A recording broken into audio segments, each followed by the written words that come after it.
Hello friends, welcome back to my channel Madras to Qatar.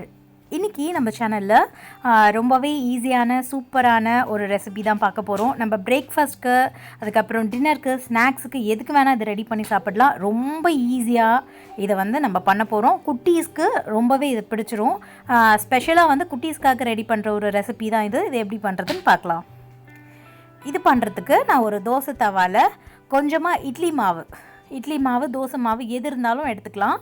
அது ஒரு அரை கரண்டி அளவுக்கு இந்த மாதிரி தோசை தவால சேர்த்து ஒரு குட்டி தோசை மாதிரி போட்டிருக்கேன்.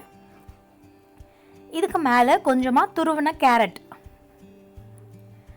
நீங்கள் கேரட்க்கு பதில் வேறு வெஜிடபிள்ஸ் கூட சேர்த்துக்கலாம். கேபேஜ் சேர்க்கலாம். நல்லா இந்த மாதிரி குட்டி குட்டியாக கட் பண்ணி சேர்க்கணும்.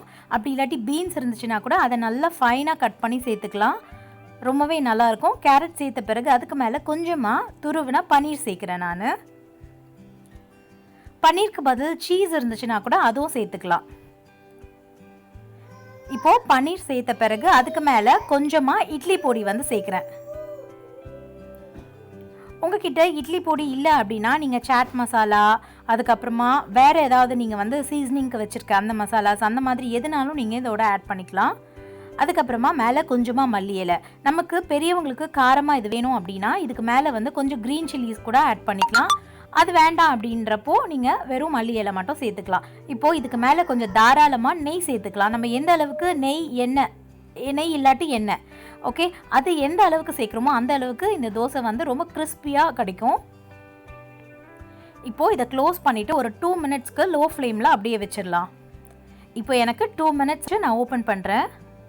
பார்த்தீங்கன்னா இந்த கலர்ஃபுல் கிறிஸ்பி தோசை பார்த்தீங்கன்னா ரொம்ப சூப்பராக ரெடி ஆயிடுச்சு. அந்த சைட்லாம் பார்த்தீங்கன்னா நல்லா ப்ரௌன் ஆகி நல்லா கிறிஸ்பியாக இருக்குது. பார்க்குறதுக்கே சாப்பிடும்போது ரொம்ப சூப்பராக இருக்கும். இது எப்போவுமே இட்லி தோசை சட்னி அந்த மாதிரி செஞ்சு சாப்பிட்ற நேரத்தில் இந்த மாதிரி கொஞ்சம் டிஃப்ரெண்ட்டாக நீங்கள் ட்ரை பண்ணி செஞ்சு கொடுத்தீங்கன்னா குழந்தைங்க ரொம்பவே விரும்பி சாப்பிடுவாங்க. இந்த மாதிரி கிறிஸ்பியாக ஒரு தோசை கிடைக்குது அப்படின்னா இன்னும் வேணும்னு கேட்டு சாப்பிடுவாங்க. அந்த அளவுக்கு இது ரொம்ப டேஸ்டியாக இருக்கும்.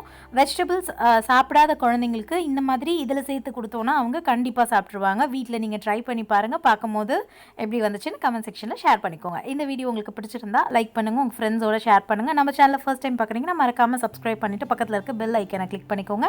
அதில் ஆல் ஆப்ஷன் செலக்ட் பண்ணிக்கோங்க. ஓகே ஃப்ரெண்ட்ஸ், தேங்க்ஸ் ஃபார் வாட்சிங். இன்னொரு வீடியோவில் மீட் பண்ணலாம். பாய், டேக் கேர்.